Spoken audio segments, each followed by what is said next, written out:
So over here in Google Vids, the timeline right here is divided into scenes. So over here, this is the timeline as you can see, and this is the timeline cursor that you can click and drag right here to actually go ahead and see the different previews of the timeline. So over here, you can see that right now, this much of the timeline represents 5 seconds. But if you want to go ahead and then zoom it in, then you can utilize the zoom slider right here to change the representation letter. So right now you can see that this much now represents 5 seconds right here. You can also go around over here and then show the timings right here. So timings for selected and see all the details regarding this particular scene right here as well.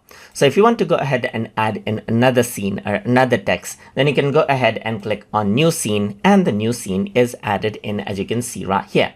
And over here, what you can do is you can go ahead and add in stock images. Let's say, for example, right here, just like this, and that is what you have. You can press another scene right here, just like this, and add in another component as you need as well, just like this as well. So this is these are the scenes as you can see right here. You can go ahead right here. So you can click and drag the scenes right here as needed, click and drag it out, and that is what you have as you can see right here.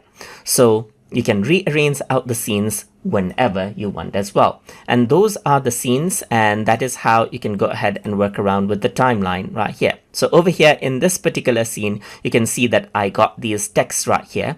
And over here, if I were to actually go ahead and zoom in, you can see that I can go ahead and push this text right here so that they appear a bit later right here. So you can see that as it goes along, it appears a bit later right here. You can go around onto rounded rectangle right here, just like this as well, and they appear later down the road as you work around with it.